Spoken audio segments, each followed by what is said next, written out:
que de plus en plus, il y a une politisation en France de ces autorités traditionnelles. De telle sorte que le ministère où je travaille, le ministère de l'administration du territoire, il n'y a pas une semaine où nous n'avons pas un conflit lié à la succession ou à la gestion liée aux communautés traditionnelles. La dernière année d'ailleurs, c'est François qui est originaire de cette préfecture. C'est l'élection du patriarche de Kissédougou. Le ministre a été obligé de le suspendre. C'est dans 3 semaines, l'autorité morale de la région de la Basse-Côte de Cotigny, le ministre a été obligé aussi de suspendre le processus de succession. Donc à chaque fois qu'il y a un décès d'un patriarche, pour sa succession, il y a des problèmes. Et le problème aussi se développe parce qu'au début, quand vous regardez nos collectivités, à la base, nous avons les chefs de quartier et les chefs de district qui normalement constituaient l'aboutissement de la décentralisation. Mais depuis qu'il y a eu des conflits dans les années 90 entre les différentes communautés, l'ancien président, le général Conté, avait décidé que ce sont les préfets qui désignaient ces autorités à la base. Et la plupart des désignations tenaient compte de ce que le professeur Dianté avait parlé souvent dans une localité, dans un village, soit on est parent ou ennemi. On tenait compte de l'origine sociale. Mais de plus en plus aujourd'hui, avec les désignations, dès qu'on désigne une personne, chef de quartier ou chef de district, s'il n'est pas originaire de la localité, il y a toujours des conflits. Et ce sont des conflits que, à l'intérieur du ministère où je travaille, nous gérons quotidiennement. Donc cela m'amène à la question du statut juridique. Est-ce qu'il faut réellement trouver un statut juridique pour ces autorités traditionnelles? Est-ce qu'en mettant ce statut juridique, on ne va pas se retrouver, au lieu qu'ils soient des autorités traditionnelles, ils deviennent aussi des autorités légales? Je vous remercie. Et Madame Diallo.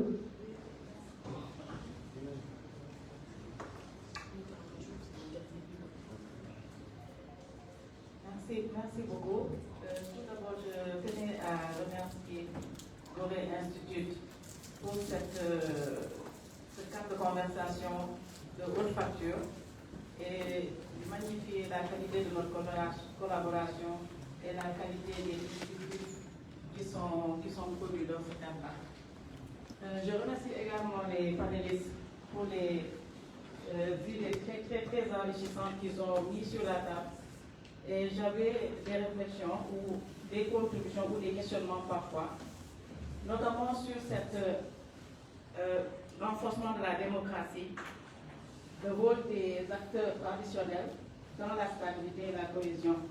Et je pense que de ce que j'ai compris, nous avons parlé de l'État sans aborder la question de la décentralisation, dont l'objectif est de se rapprocher justement des populations dans le cadre de la prise en charge de leurs besoins. Et ma question, qui s'adresse peut-être au professeur Djibi Diakhaté, c'est de demander, est-ce qu'aujourd'hui, repenser la démocratie locale serait une opportunité pour justement, en tout cas, capitaliser sur le pouvoir et le rôle des autorités traditionnelles face à une jeunesse qui aujourd'hui n'a pas la même perception ou n'aurait pas peut-être la même perception du rôle de ces autorités traditionnelles? Mais commence à être revu ou en tout cas repensé ou revu de manière différente par cette jeunesse-là. Donc, mon temps de parole est fini. Oui, s'il vous plaît. Merci. Avec toutes mes excuses. Pas de souci. Monsieur Gueye,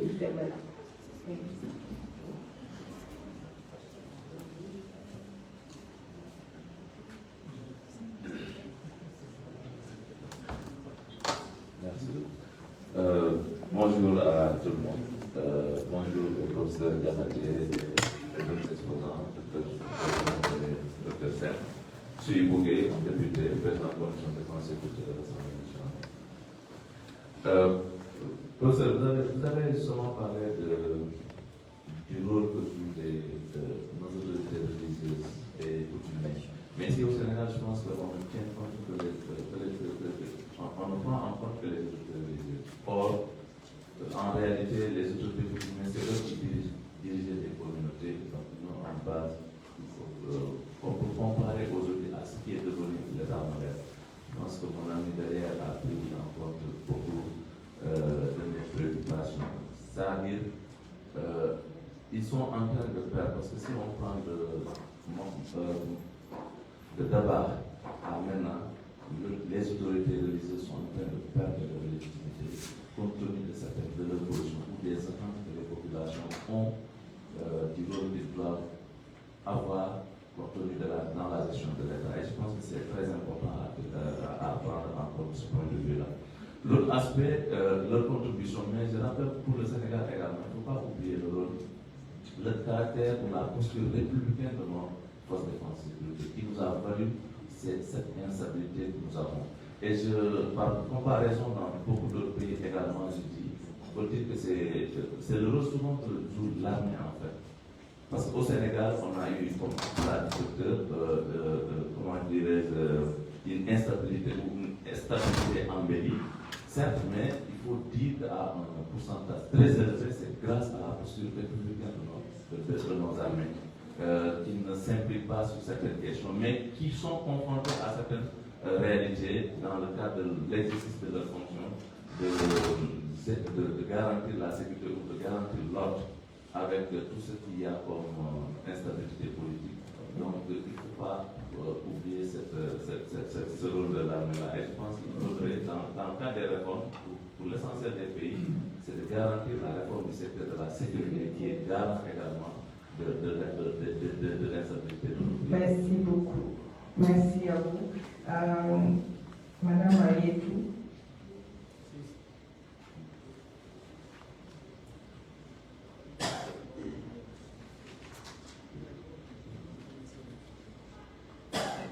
Merci beaucoup. Félicitations aux panélistes et chapeau bas à la modératrice. Et avant de votre très jolie, c'est la seule femme de la table. Ma seule question, c'est par rapport au professeur de l'université. Je vous ai écouté, je vous ai entendu, mais moi j'ai l'impression qu'on est en train de faire un focus sur le nouveau type de dirigeants qu'on aimerait avoir en Afrique, dans tous les pays africains. Ça veut dire qu'il faut repenser la culture, la religion, tout ce que vous voulez. Mais je n'ai pas encore entendu qu'est-ce qu'on devrait faire par rapport à nos écoles françaises qu'on a dans les pays d'Afrique. Est-ce que vraiment notre culture, notre religion, notre manière de faire, nos coutumes sont en train d'être reflètes dans le curricula de ce qu'on apprend à nos enfants pour avoir le type de dirigeants femmes et jeunes qu'on aimerait avoir dans les prochaines années en Afrique. Moi, j'ai l'impression qu'on, jusqu'à présent, on n'arrive pas à mettre dans la tête qu'il faut d'abord corriger en bas pour espérer avoir ce qu'on voudrait avoir comme dirigeant. Je pense que si ça se fait et qu'on arrive à inculquer à nos jeunes, c'est que c'est la coutume et les cultures africaines, on n'aurait pas pu avoir de problème entre les coutumes, les dirigeants institutionnels et les religieux.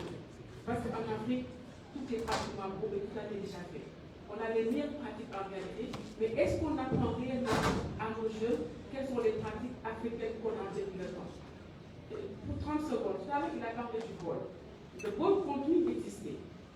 Mais le bol existe maintenant mieux dans les familles où on a juste le père, la mère et quelques enfants qui mangent ensemble autour du bol.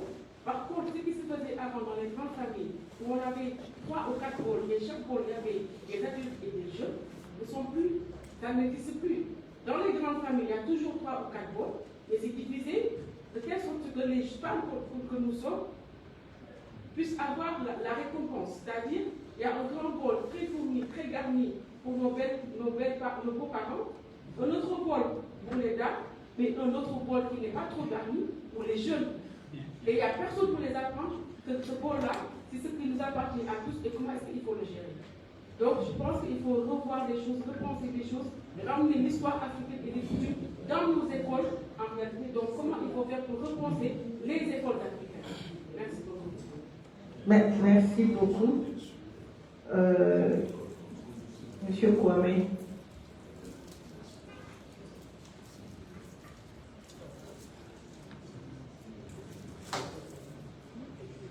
La dame avant moi, bonjour, la dame avant moi fait une grande partie de ce que vous avez dit concernant l'éducation à la citoyenneté renouvelée.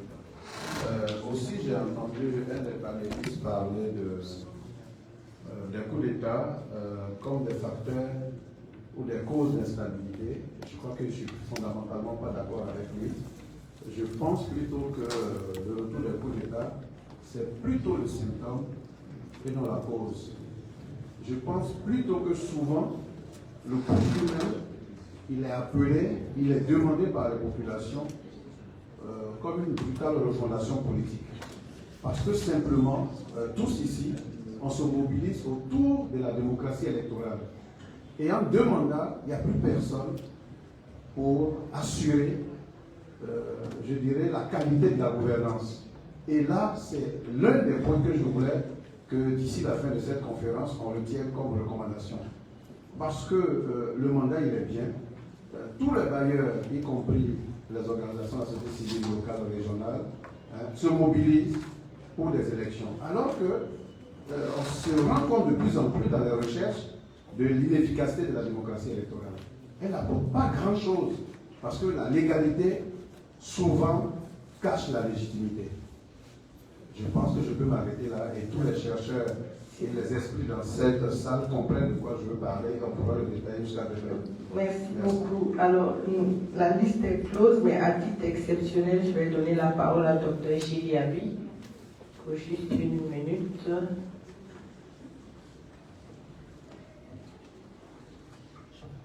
Merci beaucoup, professeur. Merci pour l'exception. En fait, je voulais rebondir sur la question des autorités traditionnelles, parce que je crois qu'il y a un élément qui a manqué dans toute la discussion, c'est l'élément démographique. Nous sommes dans la partie du monde la plus jeune, ce qui me dit concrètement qu'aujourd'hui, la question que je me pose, c'est est-ce que nous pensons que cette génération-là, qui est certes ancrée encore un peu dans l'histoire, dans la culture, dans la tradition, mais qui est ouverte au monde, est-ce qu'on pense que cette génération veut notamment être dirigée par des personnes qui seraient issues d'une légitimité traditionnelle, qui seraient issues d'une légitimité donnée par la force, qui sont un peu les deux options qui semblent aujourd'hui ressurgir comme étant l'horizon pour la gouvernance politique sur le continent et dans la région. Je crois que l'élément démographique me semble être extrêmement important, parce que les réformes qu'on doit penser, on doit, je pense, les penser pour cette génération-là, qui est aujourd'hui ultra majoritaire et qui est à moins de 19 ans. Si on prend les moins de 25 ans, on est à 60-70% de la population. Merci. Merci beaucoup. Donc, je vais donner très rapidement la parole, parce qu'on nous dit qu'il ne nous reste pas plus de 10 minutes. 15 minutes maximum pour terminer. Donc, je vais donner la parole très rapidement donc, au professeur Tibi. En premier, vous pouvez peut-être prendre 5 minutes pour répondre aux questions et ensuite je vais revenir à vous. Oui, merci beaucoup. En 5 minutes, beaucoup de commentaires et de questions, donc je suis obligé de répondre à certaines. J'ai remarqué qu'il y a beaucoup de dialogues dans la salle. Ça, c'est un problème. Alors,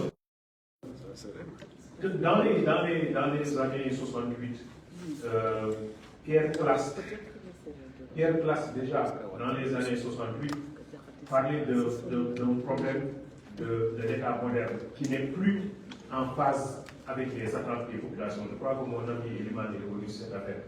Dans les années 68 déjà, il disait que nous sommes en train d'assister à un nouvel État qui se déconnecte de ceux-là qui l'ont mis en place.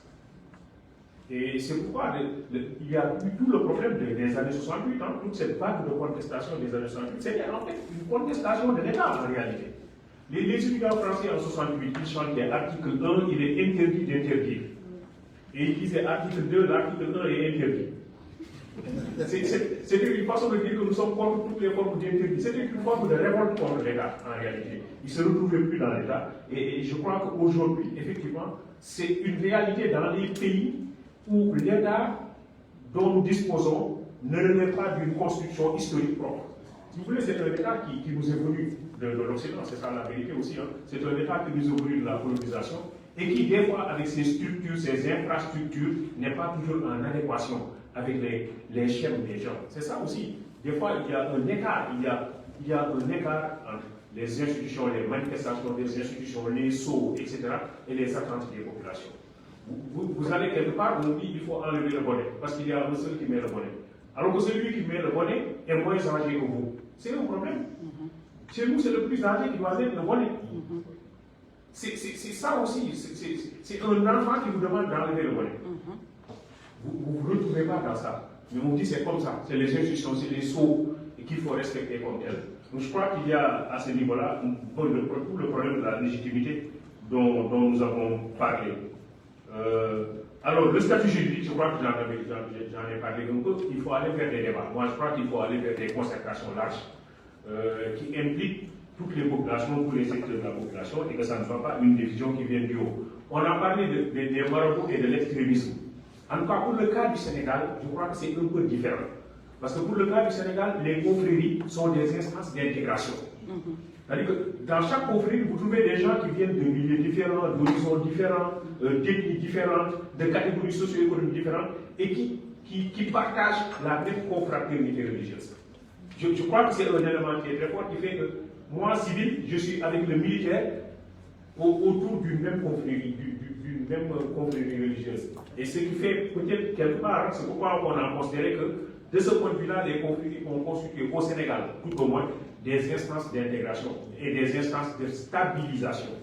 C'est important parce qu'on retrouve des personnes. Et donc l'islam qui est pratiqué à travers ces confréries est plutôt un islam d'ouverture, un islam de tolérance, etc.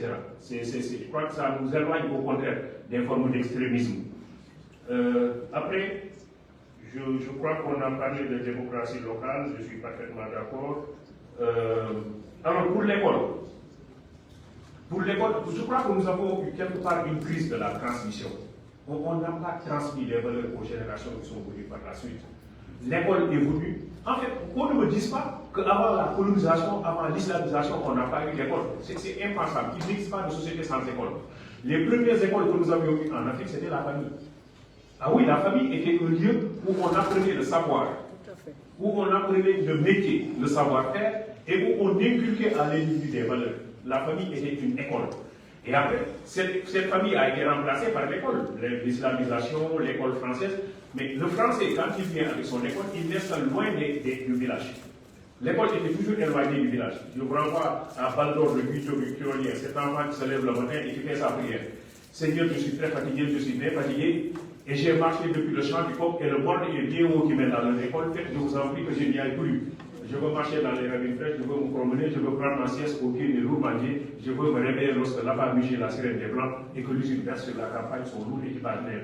Ce que Joseph Kizerbo nous enseigne, c'est que l'école nous a installé une nappe qui n'est pas la nôtre. Et passer la nuit sur la nappe de l'autre, c'est passer la nuit à même le sol. Je vous remercie. Non, formidable. Et vous avez récité la première page de ma thèse.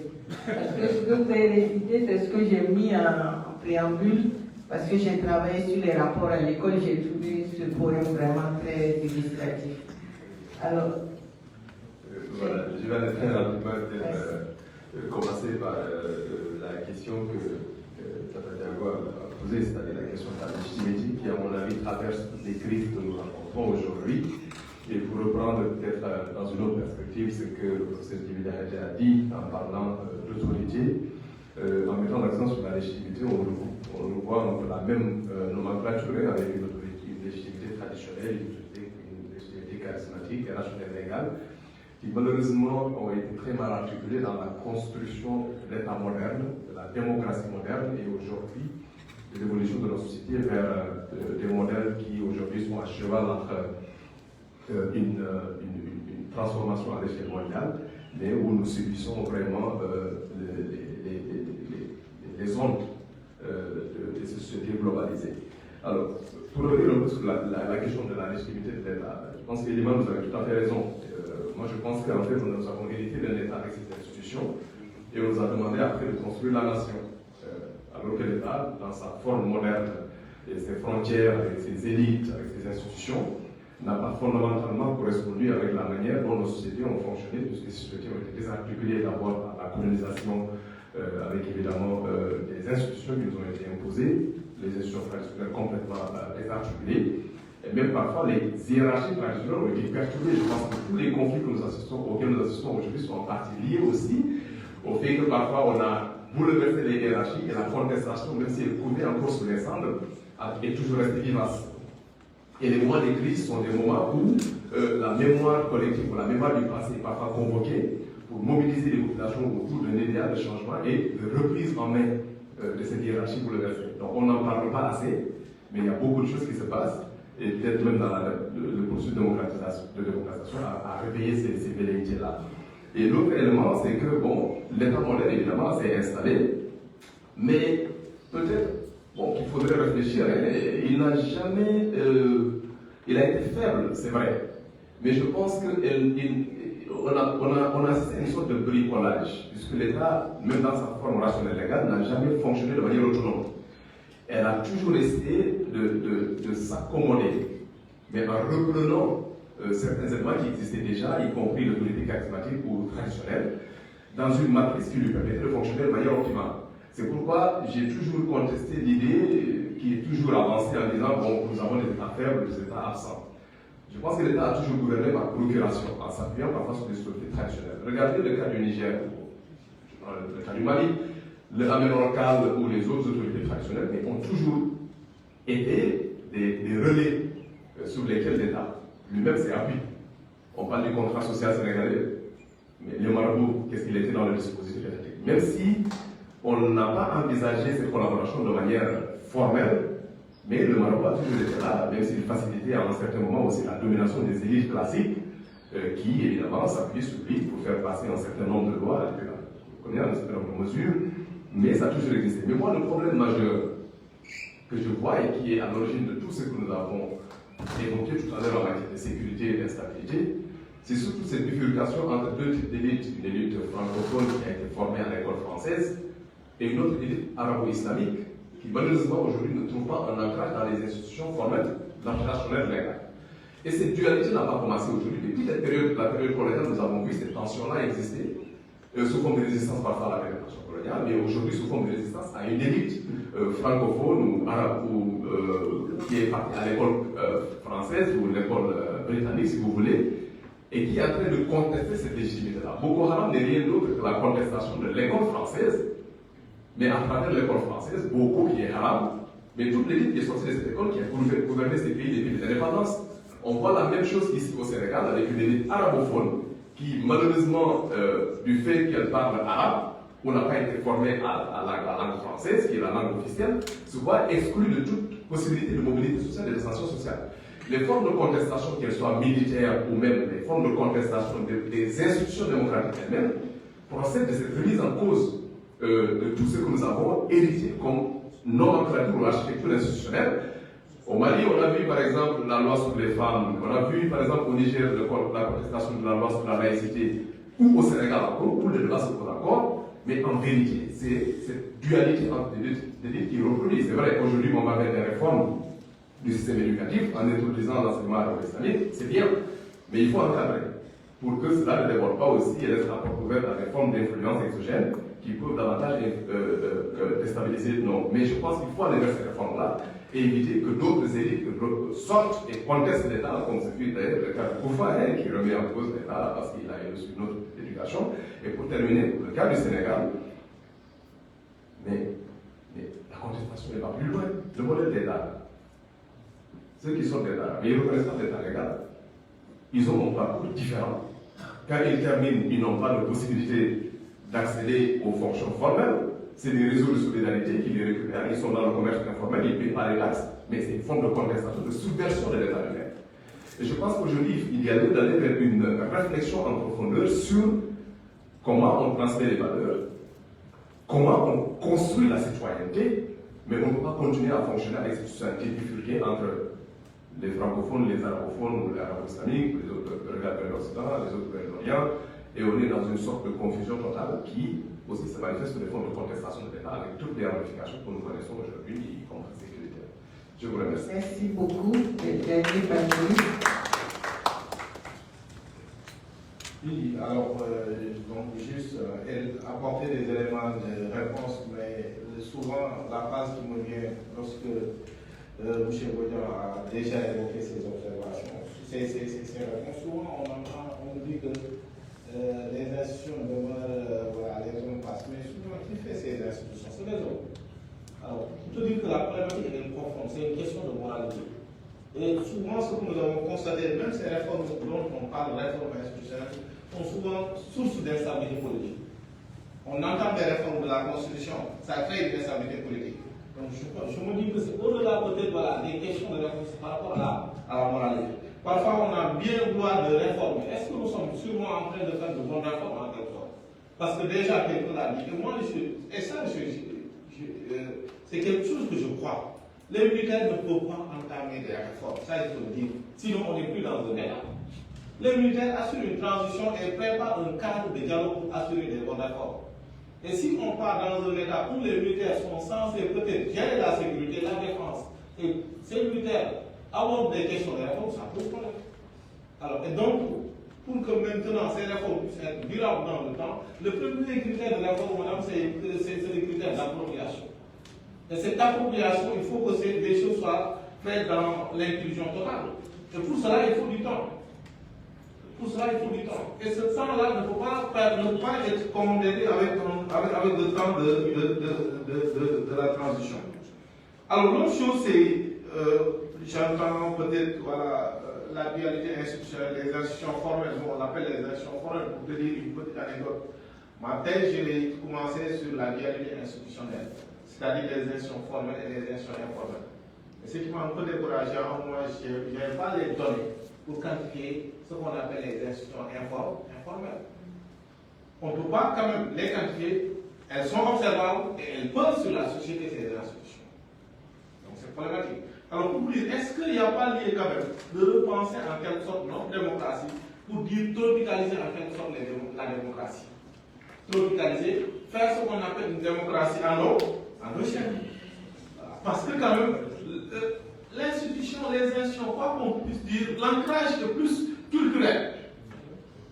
L'ancrage est culturel. Nous, ce qu'on croit détermine la qualité de nos institutions. Alors, mais pourquoi tout ce qui est permis en Europe n'est pas permis en Afrique? C'est lié par rapport à la culture. Donc, parlons d'abord peut-être d'une démocratie endogène, d'une gouvernance endogène ou bien des institutions endogènes, la tropicalisation. Elle est importante parce que la politique publique est d'abord tropicale avant d'être internationale. Merci beaucoup.